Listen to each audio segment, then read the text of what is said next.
Pagtalakay sa El Filibusterismo, Kabanata 10, Kayamanan at Karalitaan. Sa mga naunang kabanata, ipinakita ni Rizal kung paano tinatakasan ng lipunan ang pananagutan.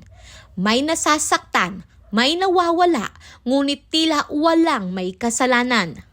Sa Kabanata 10, mas tumalim ang tanong.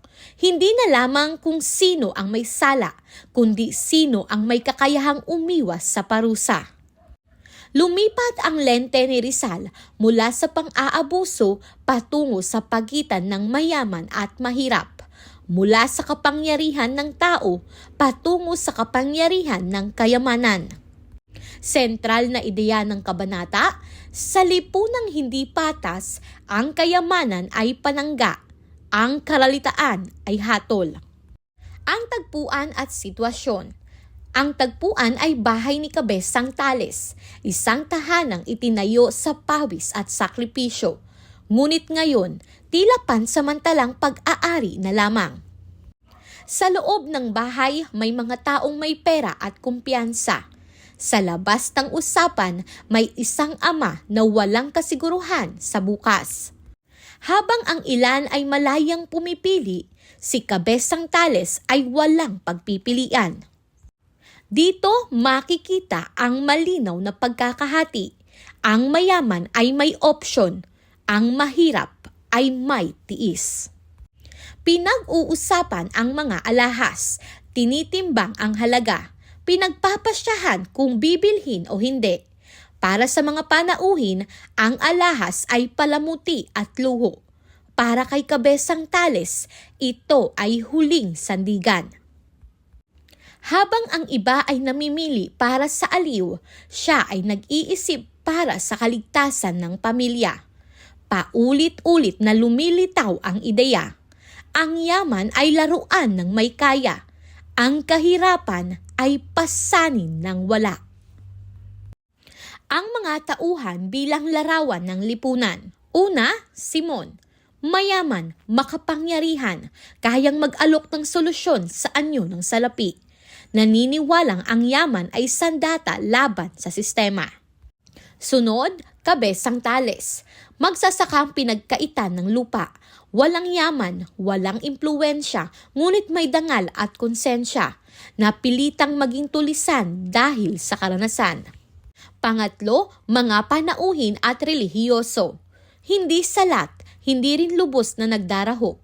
Nakikinabang sa kaayusan, kayang tumahimik dahil hindi sila ang nawawalan. Dito malinaw ang banggaan, kayamanan ang nagbibigay ng lakas, karalitaan ang nagtatali ng kamay. Talakayin naman natin ang mga simbolismo sa kabanata. Una, kayamanan at alahas. Sa literal, ito ay mahalagang bagay. Sa ipinahihiwatig, ito ay proteksyon at kapangyarihan. Pangalawa, karalitaan ni Tales. Sa literal, ito ay kakulangan sa ari-arian. Sa ipinahihiwatig, ito ay kawalan ng boses at depensa. Sa kabanatang ito, malinaw ang tinutuligsa ni Rizal. Ang lipunang kolonyal ay kampi sa mayaman. Mas madaling pakinggan ang may salapi kaysa ang may katwiran. Malinaw ang babala ni Rizal. Hindi lang pagkakaiba ng estado ang tinutuligsa niya, kundi ang sistemang ginagawang kalasag ang kayamanan at tanikala ang kahirapan.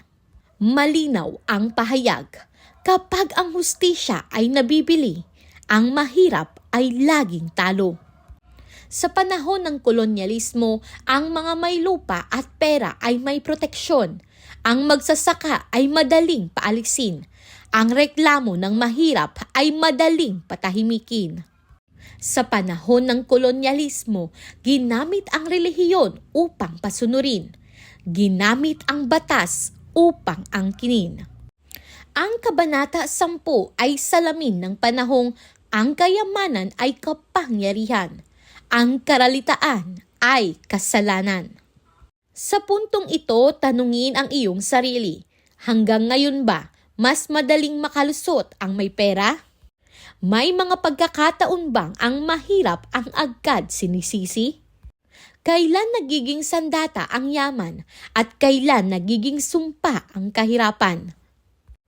Kung kayamanan ang nagtatanggol sa may sala at karalitaan ang nagpapatahimik sa inosente, gaano nga ba talaga tayo kalaya kung ang hustisya ay hindi pareho para sa lahat?